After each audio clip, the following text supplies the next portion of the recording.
Hello everybody and welcome to today's webinar where we're going to be looking at how Education City can help you as SLT in terms of your contingency planning. Now we know most of you watching this today would have already completed those contingency plans just in case any classes get put into lockdown, any students are off the whole area, whatever it is. What I wanted to do was to share with you some of the features of Education City that can support you as SLT within this area and in other areas as well. So what we're going to be looking at today are the tools that we have within the that can support you within that contingency plan. The grouping function for bubbles, for differentiation and for reporting. That success tracker for reporting as well. And then those My Cities that you've probably been using already for both class and home learning. Now, just before we get started, the account I'm going to be using today is a made-up school. So please don't worry about any names that you're going to see, whether staff or student, they are all made up. The other thing is it is also an English account, but I will point out any changes if you're joining me today from outside of England, whether that be Scotland, Northern Ireland or further afield. Also, if you've got any questions as we're going along, you'll find our chat feature within this particular tool. You can click onto that, you can ask a question through the Q&A function. And then I can answer your question live if you wish to. There is also that anonymous feature, so you can click that box and your question will appear anonymously. Alternatively, if you wait until the very end, as always, I will provide you with my email address and you can send over any questions to me that way. Right, I think that's everything. Let's head over to Education City where we can get started.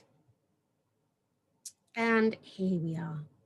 So starting off with, I mentioned those contingency plans, and obviously this is something you will already have in place. So this is my example that I've just come up with, sort of planning using Education City. Now you're going to have your different tiers. I've got 4 on here, you may have more, you may have less. But within those tiers, you will be looking at the different options for your lessons. And this is where Education City is going to come in really, really handy. Because if you're pre-recording your lessons, you can obviously use Education City as part of a plan for your students. Send that home through home learning, and then you can pre-record with Education City on your whiteboard. That can be the same for live, whether that's done with Zoom, Teams, whatever you use. Use Education City and send that folder home to your students so that they can join in with the lesson as well. Alternatively, if you've got a really good group of students that you know can work through Education City independently, you can obviously create those folders for students to go through at home or even with parents at home. So things like phonics, learn screens are going to be absolutely vital for this area because they do enable that independent learning before moving on to an activity. And remember, activities are marked for you. So making sure those activities are done with students logging in so that they can get marked for you.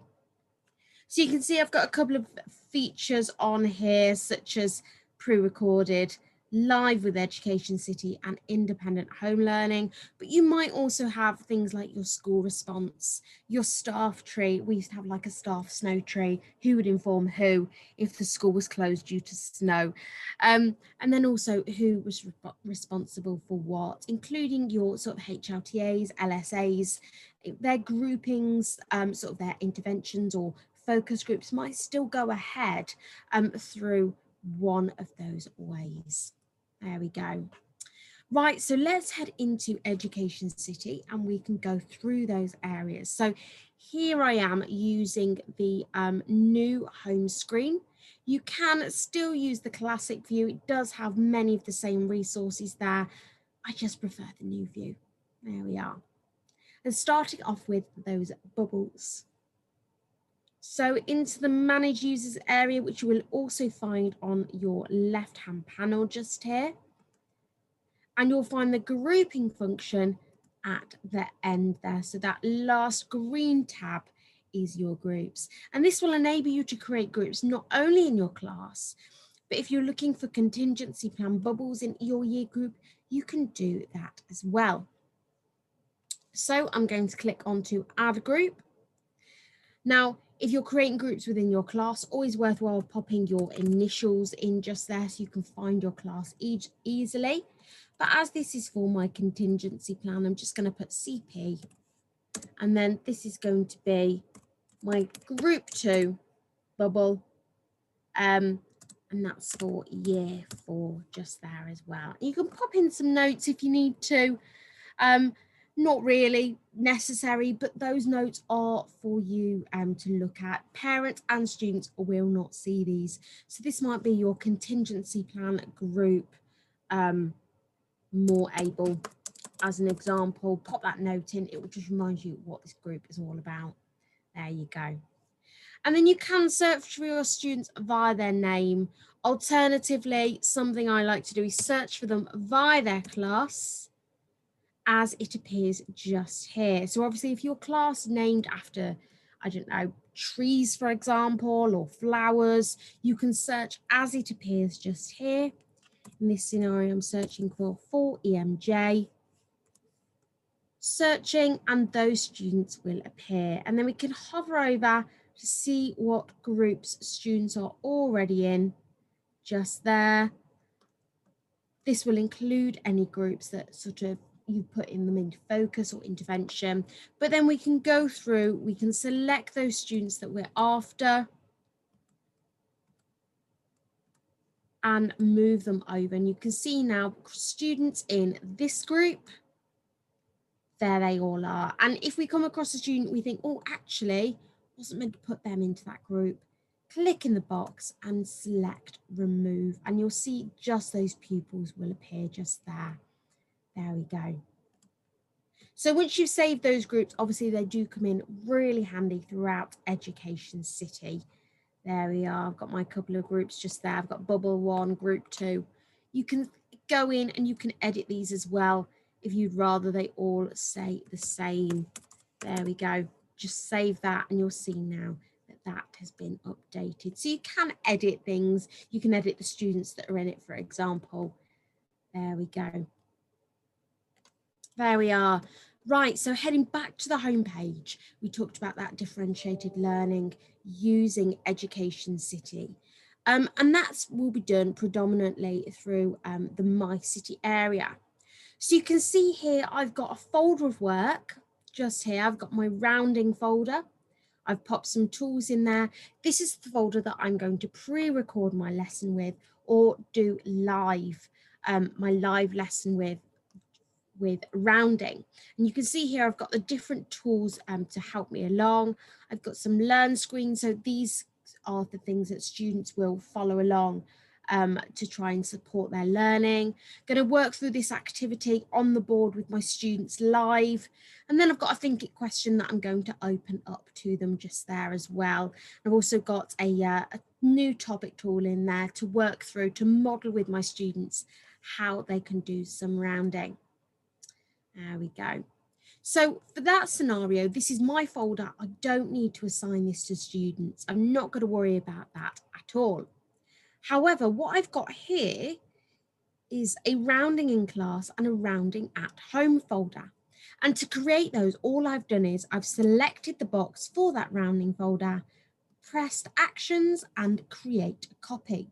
And in doing that, just to give you an example just here, it will create an actual copy of that folder, as you can now see. There it is, that you can then edit and adapt. So for example, I've got my rounding in class. This is what my students who are still in class that are going to be doing. So tools such as activity sheets might be something that they can do in classroom. Different tools in there, including activities as well. But if I just head backwards, I've created another copy for my students who are rounding at home. And you can see in here, they've got more practical tools, such as those learn screens and those live activities that they can do. And obviously they're going to be marked for me so I can keep track of my students' attainment. I don't want them to have that activity sheet, so I'm going to hold that button down on there, drag it towards the top and let go.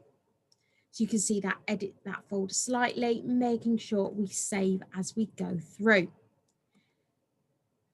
There we go. So I've got my rounding in class and my rounding at home. I'm going to select this one. I'm just going to delete that one because I don't need that one anymore. There we go. And you can see then when you go into these folders and head into that students area, you'll find those groups. Here we go. And there they are, my CP bubble 1, my bubble 2 just there. And you can select to give this piece of work to that group. There we go. If, however, need to make sure to save, does remind you if you don't save, there we go. I'm going into that class, not that one. I want the class one, there we go. And in the students area, I'm going to give this to my class, which is for EMJ.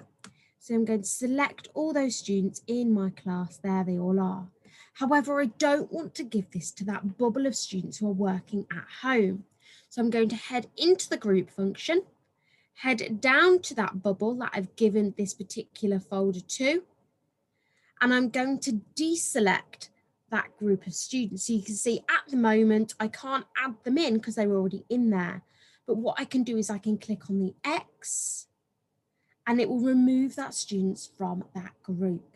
So you can edit who gets what, both at home and in the classroom as well. There we go. Head backwards again, just here. And you can see then you've got that group that you can do. This is the one you're going to be doing on your whiteboard. This is for those students who are still in the class. And this is for those students that are still at home. But you can create different copies for different groups of students as well. For example, this is my copy of my multiplication scheme of lessons. And then I've got my different copies for my different groups of students. For Hufflepuff, for Slytherin, for Ravenclaw, and I can create another copy just there. Actions, create a copy, and this one will be for Gryffindor. There we go.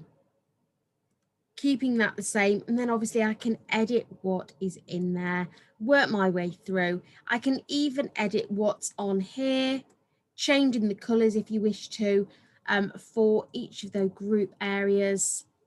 And then if I head back now, make sure I save.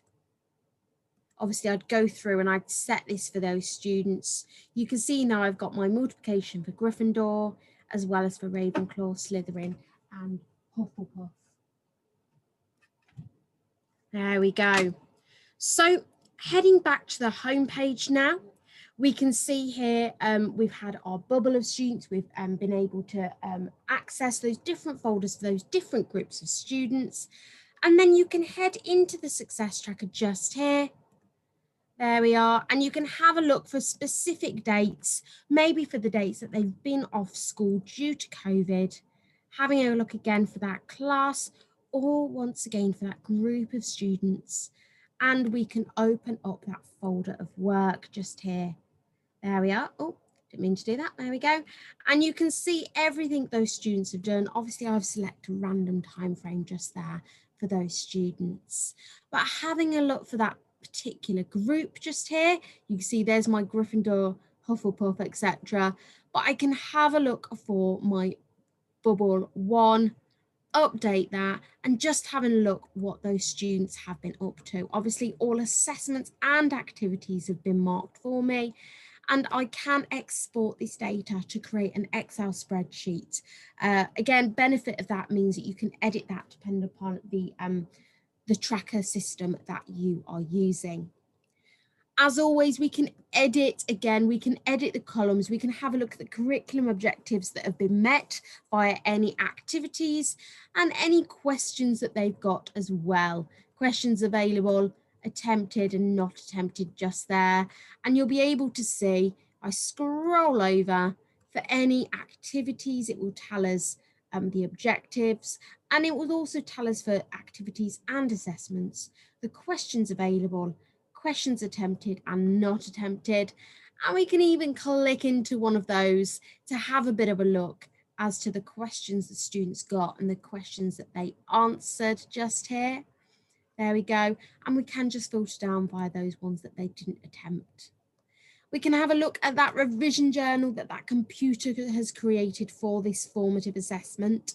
Don't forget that all assessments are also marked for you, as well as those formative assessments creating revision journals for students filled with prescribed content based upon the questions that they've gotten incorrect. And that will appear here. And we can also print them off a certificate if we're feeling happy with what they've done.